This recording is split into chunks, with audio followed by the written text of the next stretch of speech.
অনেকেই প্রশ্ন করেছেন যে রিকশাওয়ালা যারা রিকশা চালক তারা কি সংসদে যাওয়ার যোগ্য।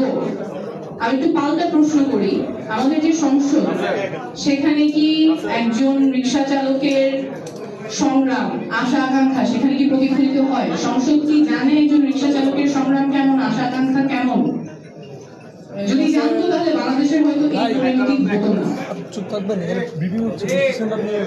নীতি নির্ধারণই শেখা যায়, টেকনিক্যাল নলেজ শেখা যায়, কিন্তু যেটা শেখা যায় না সেটা হচ্ছে সততা, কম্প্যাশন বা দরদ এবং ন্যায়বোধ।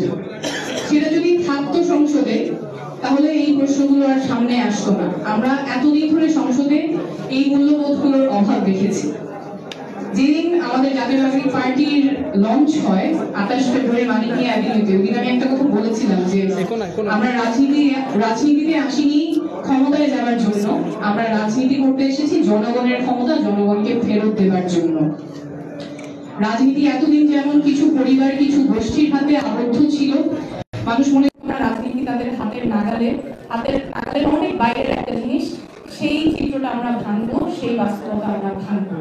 প্রত্যেকটা নাগরিকের কান্না যখন সংসদ পর্যন্ত পৌঁছাবে, আমাদের যারা রাস্তা পরিষ্কার করে, আমাদের যারা রিক্সা চালায়, আমাদের যারা কৃষক আছে, যারা খাদ্য উৎপাদন করে, তারা যখন শুধুমাত্র নিজেদেরকে ভোটার নয় নীতি নির্ধারক এবং জনপ্রতিনিধি এবং নেতা হিসেবে চিন্তা করতে পারবে, তখনই আমাদের রাজনীতি সবার হবে, তখনই গণতন্ত্র অটুট থাকবে।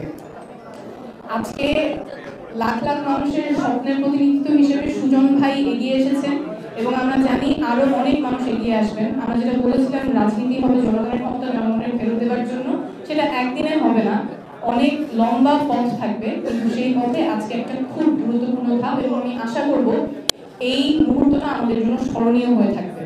স্মরণীয় হয়ে থাকবে সকল মানুষের জন্য। এই ছোট বাচ্চাগুলো আজকে দেখবে তারা মনে করবে রাজনীতি তাদেরও, এবং যারা জনপ্রতিনিধি হবেন সামনে, জনপ্রতিনিধি হওয়া যে কারো জন্মগত অধিকার না, বরঞ্চ এটা অর্জন করে নিতে হয় সততার মাধ্যমে, দায়ের মাধ্যমে, সেই কথাটা তারা মনে রাখবেন।